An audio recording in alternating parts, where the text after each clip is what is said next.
Welcome to the first edition of Let's Talk. I am your host, Kelvin Wale.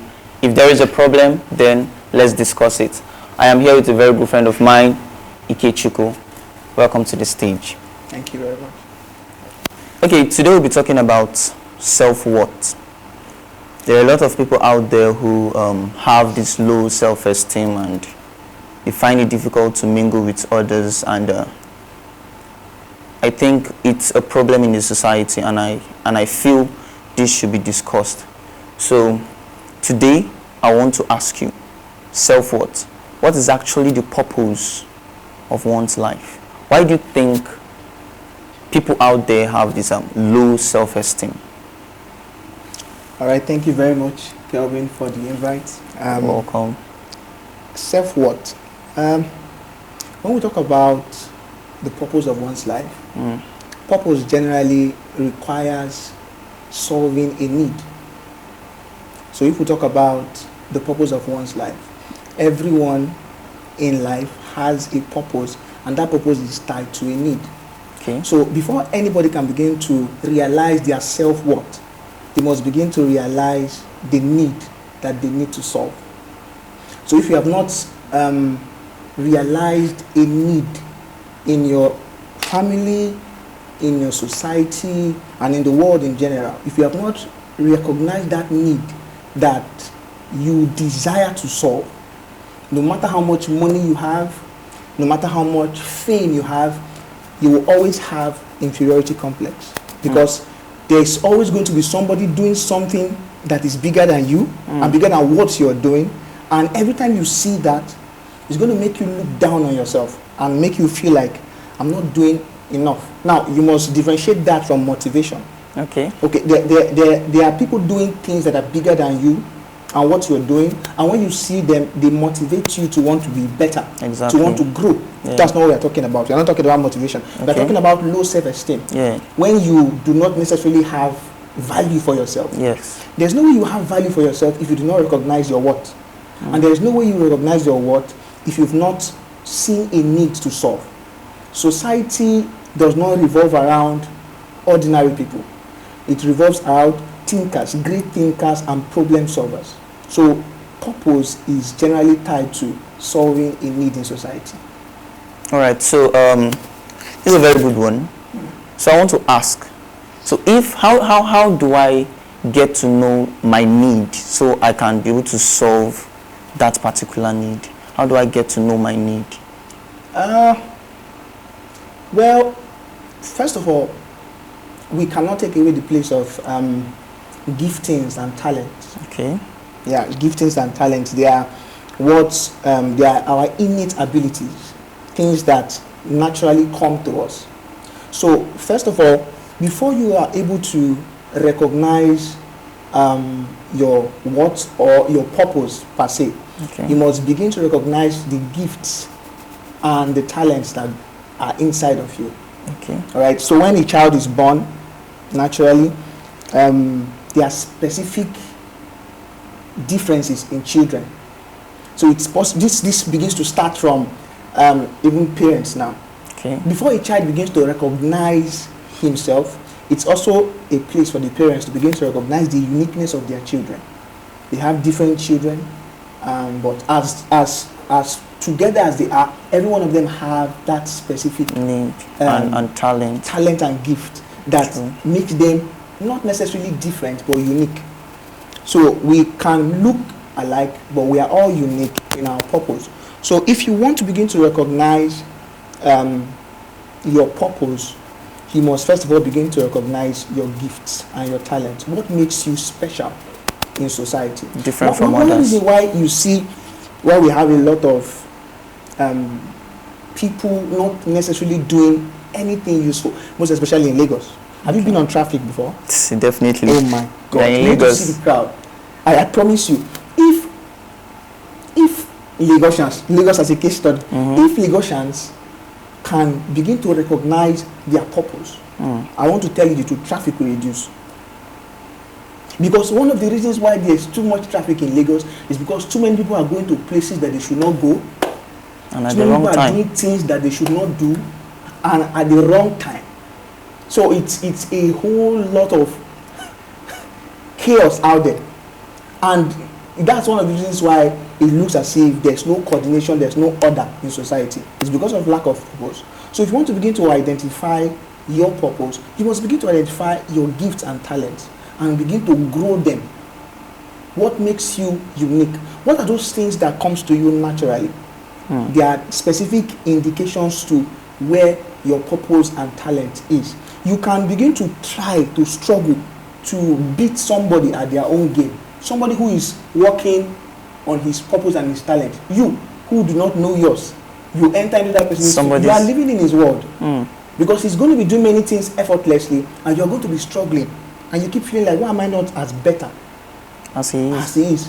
One of the reasons is because of identity crisis. You do not know your talent and your purpose. So one of the specific original way to identify your purpose and talent is first of all to identify the gift that is inside of you. All right, thank you very much. The second question is, how can I be different in the society? Okay, I have understand that I have a purpose, I have a gift. I've been able to identify that gift in me, and then I alone don't have that gift. True. There are other people out there who have that same gift that I do. So how can I be different from them? Maybe my gift, maybe it might be singing, it might be playing the instrument or anything. So how can I be different from other people who are already there in the game, doing that same thing? All right. It still boils down to need. You see, just like you said, many people have similarities in talents and gifts, but not everybody has that, what will I call it, that the same nature of purpose. Purpose is different from your talent and your gift. Your talent and your gift is supposed to help you maximize purpose. Okay. All right. So just like you said, both of us can have the gift and the talent of singing. You have a good voice, you can compose good songs and everything, but our purpose might be different. Now, what would I call purpose in this sense? Using music as a case study, just like you said. Okay. Both of us can sing. We know music very well. That's similarity in talent and gift. Yeah. But when we talk about purpose now, the purpose for which you have your gift of singing might be to speak to authority, political authority, for example. Let your music always reminds authority about their excesses and their shortcomings in society. For example, Fela. Exactly, that was what was in my mind, Fela. Fela's music was majorly geared towards targeting the government and their putting corrupt them in their place. So whenever you remember Fela, you won't remember him singing about ladies and their big bum bum. No. He might have one or two records like that, but generally his life work in music was targeted towards the government, trying to, and it's one of the, I know people might not, in society, people might not necessarily pay attention to government and their excesses, but because of Fela's music, we know a lot about the corruption, the misuse of funds, and everything that are in society. We know these things happening because somebody like Fela decided to use his music as an awareness in society. All right, so that's a uniqueness of his own talent. Of his talent. Another person's talent might be, let's still talking about music. Might be trying as much as possible to bring awareness of, let's say, health. People sing for health as well. People sing there are other kind of music that people do, and those music help to encourage people. When you listen to those kind of songs, you are just encouraged. You want to listen to those people a lot, most especially if we talk about gospel singers. When you listen to their songs, it's about encouragement, it's about patience, it's about diligence. Those kind of things help to increase character in society. And that is the uniqueness of purpose. You might have similar talent, but uniqueness of purpose. I'll give you an example. I love chess. I love playing chess. All right. So while I was still a teacher, I used to teach in a secondary school. I personally went to the principal and I told him, "Sir, I know I'm teaching a lot of subjects from JS1 to SS3." Oh boy. I I was teaching diverse subjects. So, but I have this desire. I just want to teach your students how to play chess. Okay. And he loved the idea. He said, I can go ahead with the idea. So in the space of 2-3 months that I stayed in that school, I was able to teach about 30-40 students how to play chess with a few teachers. Teachers even came. Wanted to learn. I wanted to learn that they wanted to learn how to play chess. It was so wonderful that the best student I brought out of that chess class and training was from the lower classes, GS1. Wow. Yeah, one of the Sharp minds. Sharp minds, young and sharp. That's the best time to help them grow whatever they have inside of them. One of the young children, they almost beat me. Wow. Yeah. Now that was for me a very wonderful use of that talent that I had. But then somebody else in Lagos here did not do his own in schools. He took it to the slum, as we call them. He took it to the rural areas. Trenches, the trenches. And he went and started bringing out young boys and girls from places like Ikeja Under Bridge, Oshodi. He went as far as those places, and he used that same initiative of teaching them chess to bring these guys out of, number one, poverty, out of devices in society, things like distractions, robbery. He brought them out, and he was taking care of them and at the same time teaching them chess. In the space of 1 year, some of his students from those same underbridge received scholarship to study abroad. Wow. He started with chess, just knowing how to play chess. Now, many people do not know how big the talents they have is. All they need is to recognize that area where they need to solve a need. And when they recognize that area and they begin to work on it, you begin to see that they begin to maximize purpose, and then their self-worth begins to open before their faces. Yeah. All right, thank you very much. And finally, we have the last question.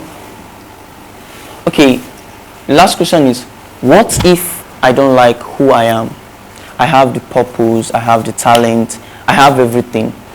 I am doing it and it's making progress. People are recognizing me. But what if I don't like who I am? I want to be someone else. How do I help myself to get that thought out of my head? Now, do you want to get the thought out of your head, or you want to completely change yourself? Exactly. I don't want to have that thought of not liking myself. I want to have that self-worth, that self-value, so that my self-esteem can grow. So how do I help to like myself for who I am? Well, we must begin to recognize why an individual will just begin to not like himself. If there's anything people like more than anything, number one is themselves. So the first question is, why is it that you do not like yourself? Could it be that you are underappreciated in society? It's one thing for you to have a large followership, like a lot of celebrities on social media. You go to their social media handles, they have over a million plus followers. But if you get closer to them, you realize one thing: they are not happy people. They are not happy people. Despite have you not seen celebrities committing suicide? Money was not the problem. No. They had enough money. So why will somebody who is widely known in society just decide to end his life? It goes further than followership. That's a big matter. Leadership is a very big matter on its own. But answering your question, number one, nobody will begin to, first of all, like you if you have not decided to like yourself. So you must begin to recognize those things that make you not feel good about yourself, and you must begin to address them. I know this is not a religious platform, but one major advice I will give to anybody who is not having that self-love is to begin to, first of all, have a good relationship with God. There's no way you can come to the full realization of how important you are and how loved you are if you have not yet had that connection with God, because God himself is love. True. God himself is love. That's one. Number two, just like I said, forget the followership, the large followership. There are people that are around you that make it possible for other people to see you as a role model or as a celebrity in society. One thing you must begin to do is surround yourself with people who love you. Not people who like you, but people who really love you. So there's a difference between people who like you and people who love you. Like can easily change. You can offend somebody today, and the person who you thought liked you, in the next 20 minutes, he has a bigger reason to hate you. So that's like. That's like on its own. But love fundamentally, I don't mean the love that is practiced on social media. No, I'm talking about, I think that's what we call agape love. Just imagine, as a child, you've done a lot of things to offend your parents. A whole lot of things to offend your parents. But that, what you've done, and you know, if you do half of those things to some of your friends, you won't see them again. Exactly. True. They are gone. But your parents are still there. They're trying to support you in every way possible, to make sure you are the best version of yourself. Those are the people you surround yourself with. I made a post some days ago. I was telling people, I said, if you have that one or two friends who you can just be free around, who you do not have to pretend around them, so that they have a perspective about you, they have this image about who you can just be free. They know you have mistakes, you have flaws, but they just love you for who you are. They know this is not the best version of yourself. You are growing on yourself. When you surround yourself with people like that, there is this less need to want to prove a point. Because I tell you, what most people are trying to do in society is prove a point. And as much as your point is not being seen out there, there's no way you like yourself. So first of all, have a relationship with God. And surround yourself with people that love you. People. And number three, which is on self-accountability. Okay. There is always room for growth. Whatever reason you are not having a wonderful perspective about yourself, that you are not liking yourself, you want to change who you are. Have you heard sayings like, there's this thing people normally say, they say this like, I am myself, or I don't know how to put that kind of statement, that this is my real self. If you don't like me, go. Okay. Have you heard this like that? Yes. It's a lie. It's a lie. There's nothing like this is my real self. There's always room for growth. If you are rude, do not call it, what do they call that? When somebody is rude, they change it and they say, I forgot all these things they use. Like, social media slang. There are a lot of slang like that. You are completely out of place in character. You don't have a good character, but you say, I am bold. That's who I am. If you don't like me, just... That's not true. Learn the negativity that is attached to your character.